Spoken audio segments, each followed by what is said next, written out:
Hello students, कैसे हो आप लोग। आई होप आप लोग बहुत अच्छे होंगे। मैं भी बहुत अच्छी हूँ। और आज की वीडियो में मैं आपके लिए लेके आई हूँ the passing away of Bapu chapter 3 of class 10। The passing away of Bapu मतलब कि बापू का गुजर जाना। ये नैनतारा सहगल ने लिखा है। Nayantara Sahgal is one of the first female Indian writer in English to receive wide recognition. 1927 इनका date of year of birth है और वो इंडिया की पहली फीमेल राइटर है जो कि इंग्लिश में लिखती है और उनका काफ़ी नाम है। हर fiction deals with India's response to the crisis brought about by political changes. उनका जो ज़्यादातर जो उनका लिखावट होता है, उनका जो लिखना होता है, वो भारत की प्रतिक्रिया के ऊपर में होती है, जो कि क्राइसिस हुई थी कुछ राजनीतिक परिवर्तन के कारण। जो भी क्राइसिस आई थी उसको लेकर के। सी वॉन द साहित्य academy award in 1986 for her Nobel rich like us. वो साहित्य अकेडमी अवार्ड 1986 में ऑलरेडी जीत चुकी है। नोबेल रिच लाइक अस एक कुछ उनका नोबेल है, रिच लाइक अस उनको लेकर के। The text is an extract from Naintara Sehgal's memoir Prison and Chocolate Cake recounts the incidents following the death of Gandhi ji. ये जो पूरा जो अंश है, ये जो पूरा चैप्टर है, ये नैनतारा सहगल के मेमोयर मैंने याद में प्रिजन एंड चॉकलेट केक उनका कुछ राइटिंग्स है, उसमें से लिया गया है, जिसमें गांधी जी की डेथ की कुछ घटना है जो इसमें पूरी अच्छी तरीके से व्याख्या की गई है। It vividly describes not only the author's personal sense of loss but also the collective grief of the entire nation at the passing away of Mahatma Gandhi. यह जो अंश है, ये आपको जो चैप्टर है, ये व्याख्या करता है ना कि केवल लेखिका का अपना व्यक्तिगत कोई नुकसान या बल्कि यह पूरे देश का, पूरे राष्ट्र का एक सामूहिक दुख है जो कि महात्मा गांधी के गुजर जाने से सभी को हुआ है, महसूस हुआ है। तो उसको लेकर के ये पूरा चैप्टर से यूनिट 1 पढ़ते हैं। नैनतारा सहगल बोल रही है, I was having tea at home. मैं अपने घर पर चाय पी रही थी। On the evening of 30th January 1948 when I was called to Birla house by an urgent telephone. अपने घर पर शाम को 30 जनवरी का 1948 का शाम था। वो चाय पी रही थी जब उनको बिरला हाउस एक अर्जेंट टेलीफोन के द्वारा बुलाया गया। Gandhiji had been sought on his way to a prayer meeting. I was numb with shock as I got into the car. Gandhi ji को गोली लगी थी जब वो प्रेयर मीटिंग में थे। उनका जो प्रार्थना सभा होता था उसमें उनको गोली लगी थी। हम लोग जैसा कि जानते हैं, नाथूराम गोडसे ने उनकी गोली मारकर हत्या की थी, तो वही उनको गोली लगा था। वो इस शौक से ना सदमे में आ गई थी। नम्ब मतलब कि सुन्न पड़ जाना, वो सुन्न पड़ गई थी जैसे वो कार में प्रवेश करती है। At the Birla House, Gandhiji's relative and followers had gathered round his body. Birla house जहाँ पर गांधी जी के शव को रखा गया था, तो गांधी जी के सगे संबंधी और उनके अनुयायी उनके शव के चारों तरफ इकट्ठे हो जाते। शव अर्थात बॉडी, यानी कि dead body. There was silence in the room as Gandhi ji breathed his last. अभी डेड बॉडी था नहीं, सॉरी, अभी क्योंकि वो अभी भी अंतिम सांसें ले रहे थे। उस रूम में पूरा शांति था क्योंकि गांधी जी अपनी अंतिम सांसें ले रहे थे। Words of Bapuji's death had spread through Delhi like a flame fanned by wind. Bapuji की जो मौत की खबर थी ना, वो इस तरह से फैली दिल्ली में जैसे कि मानो कोई आग में हवा देने से आग बढ़ जाती है। Sad groups of man and women had collected around Birla house. दुखी पुरुषों और औरतों का एक ग्रुप था, एक समूह था जो कि इकट्ठा हुए थे बिरला हाउस के बाहर। Out of every window one could see a brown blur of faces. Brown यहाँ इसलिए कहा गया क्योंकि इंडियंस है, वी आर इंडियंस, तो हम तो ब्राउन कलर के ही मैक्सिमम होते हैं, दैट्स वाई। तो यहाँ पे तो प्रत्येक खिड़की से देखा जा सकता था कुछ ब्राउन ब्लर से चेहरों को, धुंधली चेहरों को। They did not make a sound, कोई भी आवाज़ नहीं कर रहे थे। There was an unnatural silence, वहाँ पे एक असाधारण सी चुप्पी थी। It was as if time stood still for those few minutes. ऐसा प्रतीत हो रहा था जैसा कि कुछ मिनट ठहर सा गया हो, कुछ समय ठहर सा गया हो। The people were too stunned to speak in the beginning. लोग जो है काफ़ी चौंके हुए थे शुरुआत में बोलने पर। लेटर दे क्लैमर्ड वाइल्डली, बाद में वे लोग चिल्ला करके थोड़े जोर जोर से रोने लगे। साउटिंग, चिल्लाने लगे, एंड क्राइंग, जोर से रोने लगे। They jostled one another in a stampede to break into the house. वे लोग एक दूसरे को धक्का मुक्का करने लगे ताकि वो अंदर जा सके, गांधी जी का लास्ट उनका देख सके एक बार। They calmed a little when it was announced that they would be allowed to see Gandhi ji before the funeral. वे लोग थोड़े देर बाद शांत हो जाते हैं क्योंकि अनाउंसमेंट होती है, घोषणा होती है कि उनको अलाउ किया जाएगा, अनुमति दी जाएगी गांधी जी के क्रियाक्रम यानी कि फ्यूनरल से पहले उनको देखने दिया जाए। When one is faced with the shock of loved one's death, one whimpers, "What will become of me now that he has left me?" जब भी कोई ना आपको छोड़ के चला जाता है, आपका अपना कोई प्यारा, कोई आपका बहुत करीबी जब आपको छोड़ के चला जाता है ना, तो आपके अंदर से ना एक आवाज़ आती है, एक सवाल आता है जो सभी के मन में आती होगी। हम सब के साथ कभी न कभी हमारे अपने छोड़ कर गए तो हमारे मन में एक सवाल आता है, that is what will become of me now. अब मेरा क्या होगा, वो मुझे छोड़कर चले गए हैं। This was surely the question upper most in the mind of the morning people. तो लेखिका को लग रहा है कि वहाँ पे सबके मन में भी, जो लोग शोक मना रहे हैं, सबके मन में पहला जो सवाल होगा यही हो रहा होगा। They look like lost children. वे लोग ऐसे दिख रहे थे जैसे खोए हुए बच्चे हो। It was the question in many of our hearts as we sat still shocked and unbelieving. इस तरह से सवाल जो है कई लोगों के दिल में घर किए हुए थे जब वे बैठे अभी भी सदमे में थे और उन्हें यकीन नहीं हो रहा था कि गांधी जी अभी भी उन्हें छोड़कर जा चुके हैं। We listened to the broadcast telling the people of India that their Bapu was no more. वहाँ पर काफ़ी लोग, सारे लोग जो है ब्रॉडकास्ट सुनते, ब्रॉडकास्ट हो रहा था रेडियो वगैरह के थ्रू, तो ये बताया जा रहा था इंडिया के लोगों को कि गांधी जी यानी कि हमारे बापू अब नहीं रहे थे।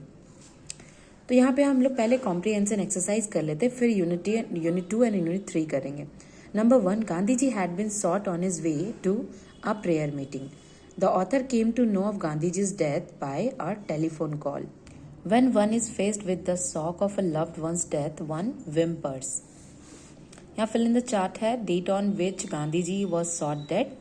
So the date was January 30, 1948. Place where Gandhiji breathed his last. जगह जहाँ पे गांधी जी ने अंतिम सांस ली थी तो Birla house. Information given by the broadcast. Announcement of Gandhiji's death to the people of India. Announcement of Gandhiji death to the people of India. अब हम लोग यहाँ true false करते हैं. The author received an urgent telephone call in the morning. That is false. मैं यहाँ supporting statement नहीं कर रही हूँ because ये unnecessary है, ये important नहीं है, आता नहीं है, तो मैं आपको ये फॉल्स कर दे रही हूँ। अगर आपको लगता है कि ये करना है तो आप सपोर्टिंग स्टेटमेंट चैप्टर से यही स्टेटमेंट को लिख सकते हो, क्योंकि वो मॉर्निंग में नहीं आया था, वो कब आया था आप देख के उसमें लिख दो।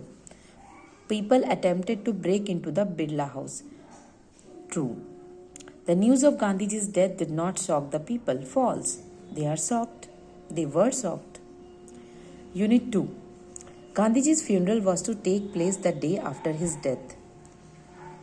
गांधी जी का जो अंतिम क्रियाक्रम था वो उसी दिन उनके मौत के बाद किया जा रहा था. आवर्स इन एडवांस, घंटों पहले, people lined the route the funeral procession was to follow. घंटों पहले से ही लोग जो है कतार में खड़े हो गए थे कि उनकी जो अंतिम क्रिया का जो जुलूस निकलेगा, प्रोसेसन निकलेगा, वो उसको फॉलो करेंगे. Padmasi Mrs Naidu daughter spoke for us all when she said simply, "We will walk. It is the last time we shall be walking with Bapu." उनकी जो पद्मासी थी, that is Mrs Naidu's daughter, Mrs Naidu की जो बेटी थी, वो सभी को कहती है कि हम लोग आज सिंपली चलेंगे, हम लोग चल कर जाएंगे. It is the last time, क्योंकि यह अंतिम समय है जब हम बापू के साथ चल रहे होंगे. It was an agonising walk. Thousand silently watch the प्रोसेसन. ये एक बहुत अद्भुत सा वॉक था, चलना था, जिसमें हजारों लोग ना चुपचाप सिर्फ जुलूस को देख रहे थे. Bapu lay on an open truck covered with flowers. Bapu जो थे एक ओपन ट्रक में जिसमें फ्लावर्स से कवर किया हुआ था, उसमें लेटे हुए थे. Thousands of people were trying to touch Bapu's feet. हजारों लोग जो है रो रहे थे और बापू के पैरों को, चरणों को छूने की कोशिश कर रहे थे. It was impossible to move in the thick crowd. इतनी ज़्यादा मतलब भीड़ थी ना कि लोगों का असंभव था कि वहाँ से थोड़ा सा भी हिल भी पाए. As I moved forward slowly, I understand I was not merely in the midst of grieving people.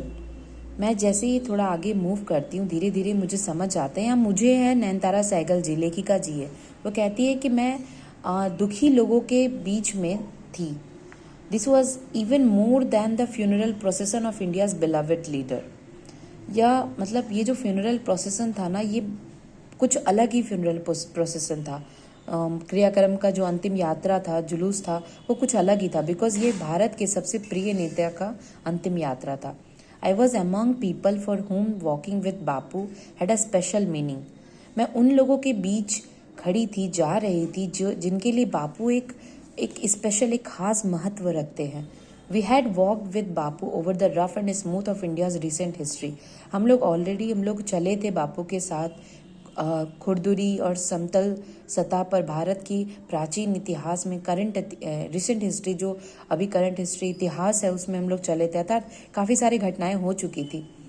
We could not now accept the fact that the man who had led us over many difficult paths was never going to walk with us again.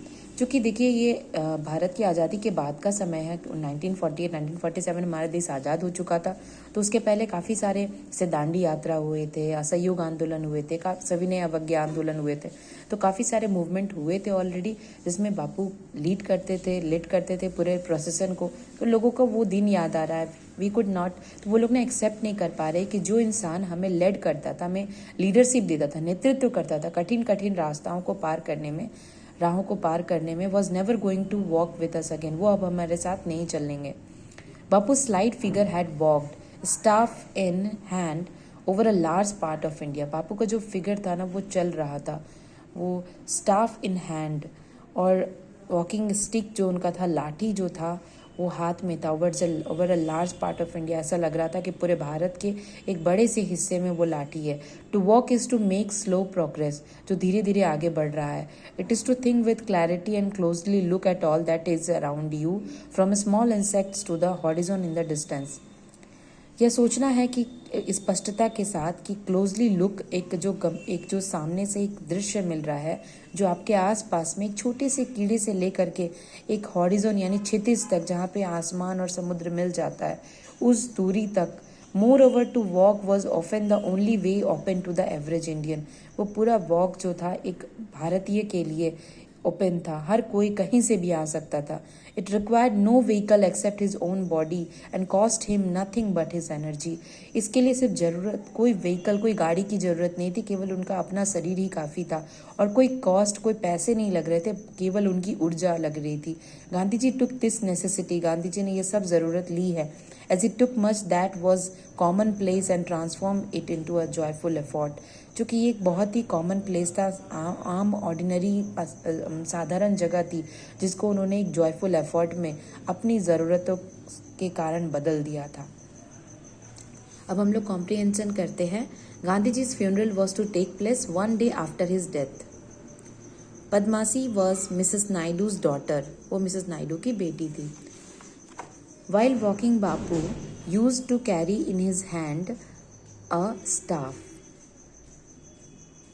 यहाँ staff का मतलब आप लोग वो office वाले staff मत समझ लीजिएगा, ये एक्चुअली में स्टिक है, स्टिक, लाठी। Complete the following sentences with information from the text. Thousands of people were trying to touch बापू's feet. हजारों लोग कोशिश कर रहे थे बापू के पैरों को छूने का। The author was among people for whom walking with Bapu had a special meaning. जिनके लिए बापू एक स्पेशल मीनिंग रखते हैं। To walk is to make slow progress. Think with clarity and closely look at all that is around you. अब हम लोग करते हैं fill in the chart। तो मैंने इसके लिए एक नोट्स बनाया है आप लोगों के लिए। तो हम लोग पहला स्टेटमेंट पढ़ेंगे और उसके बाद उसका रीज़न बताऊंगी। It was impossible to move, इसका रीज़न क्या था? So the thick crowd of people trying to touch Bapu's feet during the funeral procession made it impossible to move. आगे बढ़ते हैं। नेक्स्ट स्टेटमेंट है Padmasi declare that they would walk with Gandhi ji in the funeral प्रोसेसन।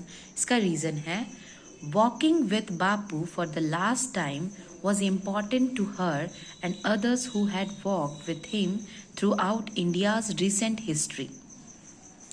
Next statement है, to walk was often the only way open to the average Indian. इसका reason है, walking required no vehicle except one's own body and cost nothing but energy, making it accessible to most Indians. अब हम लोग पढ़ेंगे unit 3. Some days after the funeral, a special train took Gandhiji's ashes to Allahabad. कुछ दिन बीतने उनके क्रियाक्रम के कुछ दिन के बाद एक स्पेशल ट्रेन चलाई गई जो गांधी जी के अस्थि को इलाहाबाद ले जा रही थी. The compartment was decked with flowers. वो जो कंपार्टमेंट था वो पूरा फूलों से भरा हुआ था. People on the train सैंग bhajans. जो लोग ट्रेन में सफर कर रहे थे उस समय वो लोग भजन गा रहे थे. People did not weep any more for they could feel Gandhi ji's presence amid the flowers and the songs. लोग अब रो नहीं रहे थे, अब कोई भी रो नहीं रहा था क्योंकि वे लोग ना महसूस कर पा रहे थे गांधी जी की उपस्थिति का उन फूलों उन गानों के बीच में. At every station sorrowful crowd filled the platform. Her station में जहाँ जहाँ पर ट्रेन रुकती वहाँ पर जो दुखी लोग, जो दुखी भीड़ है जो गांधी जी की मौत से प्रभावित है वो प्लेटफॉर्म को फिल कर देती. Amid song and prayer the train reached Allahabad. इन सब भजनों गीतों के बीच प्रार्थनाओं के बीच में ट्रेन इलाहाबाद पहुंचती है. The ashes were immersed in the Ganges where a huge crowd had gathered at the bank. वो जो उनका अस्थि है वो गंगा जी में गंगा नदी में मिला दिया जाता है जहाँ पे एक बहुत बड़ी भीड़ इकट्ठा होती है एट द बैंक. बैंक मतलब नदी, वो जो गंगा नदी का किनारा है वहाँ पे. Afterwards we all went back to Delhi. और इसके बाद हम लोग सब दिल्ली चले आते हैं. Back in Delhi. दिल्ली वापस आते हैं. I felt at sea. मुझे एक समुद्र के जैसा फील हो रहा था. I had not directly walked with Gandhi ji, gone to prison at his call और made any sacrifice for my country. लेखिका बता रही है नैनतारा सहगल जी कि मैं कभी गांधी जी के साथ चली नहीं थी, ना ही उनके जैसा प्रिजन यानी जेल में गई थी एट हिज कॉल और made any sacrifice for my country. और ऐसा कोई बलिदान नहीं की थी मेरे देश के लिए. My sisters and I and other young people like me had been merely on lookers. मेरी बहनें और मैं और काफ़ी सारे युवा लोग मेरी ही तरह केवल बाहर से दर्शक है जो कि देखे थे सब. But still I felt at sea. लेकिन फिर भी मुझे एक समुद्र जैसा, एक अथाह, एक दुख जैसा, एक बहुत गहरा सदमा, एक शोक जैसा महसूस हो रहा था. I felt I had grown up with in a magic circle. मुझे महसूस हो रहा था कि मैं एक जादुई सर्कल के बीच में न बड़ी हुई हूँ. With Bapu's passing away I felt the magic circle had vanished leaving me unprotected. Bapu के गुजर जाने के साथ ही मुझे ऐसा महसूस हो रहा था कि वो जो मैजिक सर्कल था ना मेरे चारों तरफ वो अब गायब हो गया है. मुझे अब असुरक्षित महसूस छोड़कर चला गया है. With an effort, I roused myself. I asked myself, had Bapu lived and died for nothing? कुछ एक प्रयास के बाद मैं अपने आप को थोड़ा आवाज़ लगाती हूँ, जगाती हूँ. मैं अपने आप से सवाल पूछती हूँ, क्या बापू जो जिए और जो मर गए, वो मृत्यु को प्राप्त हुए, क्या कुछ भी के लिए नहीं? How could I so easily lose courage when he was no longer there? मैं कैसे अपना जो साहस है वो खो सकती हूँ इतनी आसानी से जब वो हमारे साथ नहीं है. My values were not so weak. मेरे जो वैल्यूज़ है, मेरे जो संस्कार है वो इतने कमज़ोर नहीं है. Millions of people would have been ordinary folk but for Bapu. लाखों लाखों लोग साधारण है लेकिन बापू के लिए. He brought them out of indifference and awakened them to one another's suffering. वो ही हम सबको एक साथ बिना इच्छा होने के बावजूद, हमारे बीच इतना भेदभाव होने के बावजूद हमें एक साथ लाए और एक दूसरों के दुख से अवगत करवाए, जगाए. What if now Bapu is gone? क्या हुआ यदि बापू चले गए तो? We were still there. हम लोग तो वहाँ थे. Young, strong and proud to bear his banner before us. युवा है, मजबूत है और हमें गर्व है कि हम उनके बैनर के तौर पर उनके सामने हैं. Bapu had passed away but his India would continue to live in his children. Bapu गुजर चुके थे बट ये पूरा इंडिया, ये पूरा भारत, ये अपने बच्चों को जीवन जारी रखेगा जो बापू ने हमें संदेश दिया था उसी अनुसार। तो चैप्टर यहाँ ख़त्म होता है। अब मैं ये कॉम्प्रिहेंशन एक्सरसाइज करवा देती हूँ। Gandhi ashes were taken to Allahabad. A huge crowd had gathered by the Ganges. Ganges यहाँ गंगा नदी को गैंजेस पढ़ा जाता है, इंग्लिश में प्रोनाउंसिएशन गैंजेस होता है। Gandhi ji awaken people to one another suffering. Complete the chart है। People on the special train sang bhajans. The author felt she had grown up with a magic circle. अच्छा, इसके बाद है Bapu had passed away but his India would continue to live in his children. अब मैं इसको आपको cause and effect solve करवा दे रही हूँ। तो यहाँ इफेक्ट है people did not weep any more, अब लोग नहीं रोएंगे। गांधी जी कॉज है Gandhi ji presence was felt amid the flowers and the songs. The magic circle vanished, अब जो मैजिक सर्कल है वो गायब हो गया है। इफेक्ट क्या पड़ा? Bapu's passing away. The author felt that she wouldn't lose courage so easily, इसका कॉज था the author's realisation of Bapu's legacy. अब हम लोग कुछ ग्रामर पोर्शन कर लेते हैं। Join the following pairs of sentence into a single sentence as direct, जैसे बोला गया उसके अनुसार इसको सिंगल सेंटेंस में कन्वर्ट करना है। Number 1 question, I saw a snake I ran away, इसमें पार्टिसिपल यूज करना है। तो पार्टिसिपल यूज करके मैंने बनाया है, जो कि V1 प्लस ING को पार्टिसिपल कहा जाता है। तो मैंने एक वर्ब को बना दिया है participle, seeing a snake comma I ran away. He learns music, he listens to the chords. Use preposition with gerund. तो इसमें भी आपको प्रिपोजिशन के साथ जिरंड लगाना है, कोई भी प्रिपोजिशन डाल के, और कोई भी वर्ब, जो वर्ब है जिसको आपको सेलेक्ट करना है उसमें ING जोड़ देना है। तो इसका मैंने आपको सॉल्यूशन दिया है। He learns music by listening to the chords. देखिए यहाँ पे बाय प्रिपोजिशन है और लिसन के साथ ING लगा के ये जिरंड बन चुका है। Now next is gold is a precious metal, it is use to make ornaments. इसमें आपको अपोजिशन के तौर पे नाउन लगाना है, तो इसका मैंने बनाया है, मतलब यहाँ कॉमा लगा के आपको सेंटेंस को एक करना है। Like gold comma a precious metal comma is use to make ornaments. Number D, Ramu has some money he can buy books. Use infinitive. Infinitive का मतलब होता है टू प्लस वर्ब का फर्स्ट फॉर्म यानी B1। इसको मैंने बनाया है Ramu has some money to buy books.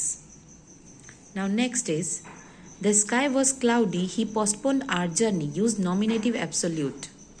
The sky being cloudy, comma, we postponed our journey. Now next, the boy wrote the answer was incorrect. Use adverbial phrase, यहाँ पे adverbial phrase use करना है। इसका solution है The boy wrote the answer incorrectly. जानते ही होगे कि adverb में ly लगा के एडवर्ब बनाया जाता है, तो incorrectly is a adverb manner, ये मैनर का है। अच्छा, अब हम लोग करेंगे ये 11, join the following pair of sentence into a single compound sentence as directed. The old man is unwell, he can not go out. Use illative conjunction. तो इसका सॉल्यूशन होगा the old man is unwell so he can not go out. Next है he is honest, he is humble. Use cumulative conjunction. Solution है he is honest and he is humble. Question is, Sonali cannot write poetry, she keeps on trying. Use adversative conjunction. So solution is Sonali cannot write poetry but she keeps on trying. Next question है study hard, you will not pass the examination. Use alternative conjunction. Solution is study hard, comma, or you will not pass the examination. Rabindranath Tagore is a famous poet. अब आपको इसमें single sentence में convert करना है, ये double sentence है। Rabindranath Tagore is a famous poet, he won the Nobel prize. Adjective clause use करना है, तो Rabindranath Tagore who is a famous poet won the Nobel prize. Second number मैं आपको डायरेक्ट सॉल्यूशन दे रही हूँ। क्वेश्चन, अच्छा क्वेश्चन भी आपको बता ही देती हूँ। चलिए, थोड़ा सा वीडियो लंबा हो रहा है तो keep patience. He return home, everyone in the family had fallen asleep. Use adverb clause. He returned home when everyone in the family has fallen asleep. The sun rises in the east, everyone knows it. Use noun clause. Everyone knows that the sun rises in the east. Number 13 हम लोग करेंगे, जिसमें आपको single sentence same आपको करना है, compound single complex में है। It rained hard, the roads were not flooded. It rained hard but the roads were not flooded. He completed his work, he took rest, simple sentence. So he completed his work and took rest.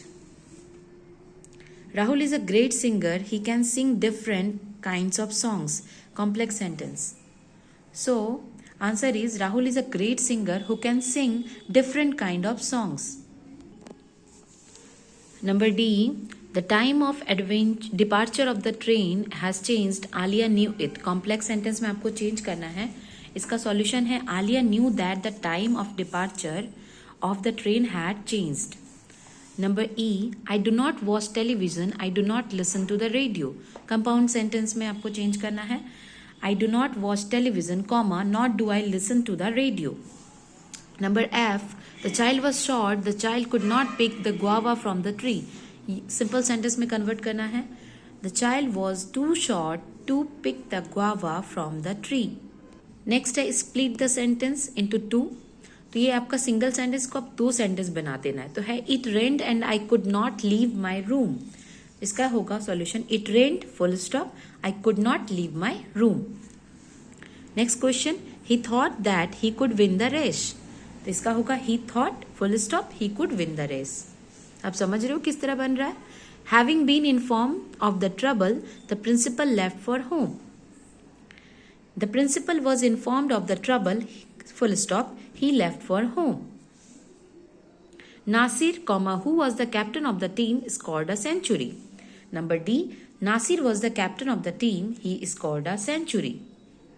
यहाँ full stop है। तो मैं आपको अब number 15 करा दे रही हूँ। Paragraph writing है, बायोग्राफी राइटिंग है ऑफ मौलाना अबुल कलाम आज़ाद के बारे में। From the beginning, Maulana Abul Kalam Azad. अच्छा, ये आपको 100 वर्ड्स में लिखना है। ओके, आप देख लेना, ये 100 वर्ड से थोड़ा सा ज़्यादा ही है। फ्रॉम द बिगिनिंग, शुरुआत में Maulana Abul Kalam Azad was a revolutionary. जब भी आप पैराग्राफ लिखते हो, आप स्टार्टिंग एक इंट्रोडक्शन लाइन से करो, उसके बाद आपके पास जो हिंट्स दिया आप उसको फॉलो कर सकते हो। एक क्रांतिकारी थे। He was born on November 11, 1888। He was a prominent figure in India's struggle for independence. वो काफ़ी प्रोमिनेंट यानी विख्यात फिगर यानी व्यक्ति थे भारत के स्वतंत्रता के संघर्ष में। He was a versatile individual, वो काफ़ी वर्सेटाइल थे, बहुमुखी प्रतिभाशाली थे। Individual who compose poetry in Urdu, उन्होंने पोइट्री उर्दू में कविताएं लिखी थी। And worked as a journalist, उन्होंने जर्नलिस्ट के तौर पर यानी पत्रकार के तौर पर काम किया था। Using his pen to protest against British Raj, वो अपना पेन यानी कि ये कलम पेन का उपयोग उन्होंने ब्रिटिश राज के खिलाफ किया था, अर्थात उनके बारे में लिखते थे, उनके खिलाफ लिखते थे। He was an enthusiastic supporter of Gandhi ji's idea, वो गांधी जी के विचारों के ना बड़े जोशीले समर्थक भी थे। He become the president of the खिलाफत कमेटी, खिलाफत कमेटी बनाई गई थी उस समय स्वाधीनता के कुछ वर्ष पहले, तो उस समय वो उनके प्रेसिडेंट रहे थे, अध्यक्ष, मुख्य अध्यक्ष रहे थे। Between 1920 and 1945 he was imprisoned several time। 1920 से 1945 के बीच में वो काफ़ी बार जेल गए थे। He was also named as the president of the Congress committee। उनको कांग्रेस कमेटी के प्रेसिडेंट के रूप में भी जाना जाता है। He wrote many influential books including India wins freedom, वो काफ़ी सारे इन्फ्लुएंशियल जो प्रभावशाली बुक लिखे थे, किताबें लिखे थे, जिसमें से इंडिया विंस फ्रीडम काफ़ी फेमस है, घुबर एक खतिर काफ़ी फेमस है, एटसेट्रा और भी काफ़ी है। As a first educational minister, चूंकि वह पहले शिक्षा मंत्री बने थे ऑफ इंडिपेंडेंट इंडिया, स्वतंत्र भारत के, he played a pivotal role in shaping the nation's education system. तो उन्होंने एक बहुत ही अहम भूमिका निभाया था राष्ट्र के शिक्षा जो सिस्टम था उस समय, उसको शिक्षा संस्थान ये सब को लेकर के काफ़ी कुछ वो बदलाव लाए थे। His birthday is celebrated as national education day, राष्ट्रीय शिक्षा दिवस के रूप में उनका जन्मदिन आज हम लोग मनाते हैं। इन हिज ऑनर, उनके सम्मान में। कौन सा डे? 11 नवंबर। Azad's remarkable journey ended on February 22, 1958। तो आज़ाद का जो ये काफ़ी सुंदर सा यात्रा जो है वो 22 फरवरी 1958 को ख़त्म हो गया था। अच्छा, मैं आपको एक बात बताना चाहती हूँ, मौलाना अबुल कलाम को आप लोग ना APJ अब्दुल कलाम मत समझ लीजिएगा, क्योंकि मैं भी छोटे में यही करती थी और मुझे पता है कि काफ़ी सारे स्टूडेंट यही समझ जाते हैं, पर ये वो नहीं है, ये मौलाना अबुल कलाम आज़ाद है। So mind it. अब हम लोग नंबर 16 करेंगे। हाँ, ये आपका प्रोसेस राइटिंग है, जिसको 100 वर्ड्स में लिखना है, फ्लो चार्ट के द्वारा दिया हुआ है बिल्डिंग कंस्ट्रक्शन के बारे में। तो how a building is made. When a building is to be constructed, जब एक बिल्डिंग बनाया जाता है, we have to follow a long process, हमें एक लंबी प्रक्रिया से का अनुसरण करना पड़ता है। First of all, the drawing of a plan is to be collected. सबसे पहले फ्रॉम एन आर्किटेक्ट, एक आर्किटेक्ट से, एक राजमिस्त्री से एक प्लान लेते हैं हम लोग, एक इंजीनियर से एक प्लान लेते हैं, एक नक्शा बनवाते हैं अपने घर का। Then it is to be sanction by the corporation और म्यूनिसिपल अथॉरिटीज। तो आपकी जो भी कॉरपोरेशन है, नगर पालिका है, जो भी वहाँ के अधिकारी है, उनसे हम लोग अपने नक्शे को पास करवाते हैं, सैंक्शन करवाते हैं। After that masons and labourers are engaged. उसके बाद जो मजदूर है, मिस्त्री है, मजदूर है, ये सब एंगेज्ड होते हैं, आते हैं। The construction started with bricks. जो निर्माण प्रक्रिया है वो शुरू होती है ईट, ब्रिक्स यानी ईट, सीमेंट और बालू के साथ। इन द मिडल, बीच में, if possible the doors and windows are fitted. अगर बीच में ही पॉसिबल हो सके, संभव हो सके, तो दरवाजे और खिड़कियां फिट कर दी जाती है। After the completion of the construction, ये पूरा कंस्ट्रक्शन पूरा होने के बाद, द वॉल्स आर प्लास्टर्ड, दीवार को प्लास्टर्ड किया जाता है। Then the electric wiring is done, फिर इलेक्ट्रिक की जो तारें हैं वो लगाई जाती है वायर को। Electric and water connection are to be put in, फिर इलेक्ट्रिक और वाटर का, बिजली और पानी का जो कनेक्शन है वो लगाया जाता है। Then the walls are painted both inside and outside. Sorry, ये बोथ का स्पेलिंग थोड़ा सा रॉन्ग हो गया है, BOTH, बोथ। तो आपका जो भी वॉल्स का, दीवार का जो इनसाइड, अंदर से और बाहर से पूरा पेंट कर दिया जाता है। Now the building is complete and fit for living. अब ये बिल्डिंग पूरा हो चुका है, लोगों के रहने के लिए तैयार है। बस यहीं पे आज का क्लास एंड होता है। तो नेक्स्ट क्लास में हम लोग मिलेंगे चैप्टर 4 के साथ। So bye bye and take care students. And I hope आपको ये एक्सप्लेनेशन समझ आई होगी। अगर कुछ क्वेरीज होगी तो आप ज़रूर कमेंट कीजिए, और अच्छा लगे तो लाइक कीजिए और खूब ज़्यादा से ज़्यादा शेयर कीजिए, ताकि लोग इसका लाभ उठा सके, क्योंकि काफ़ी लोग हैं जो इंग्लिश ट्यूशन नहीं ले पाते। मैं जानती हूँ, मैं खुद भी एक टीचर हूँ, इसीलिए आप लोगों से रिक्वेस्ट कर रही हूँ। Thank you very much.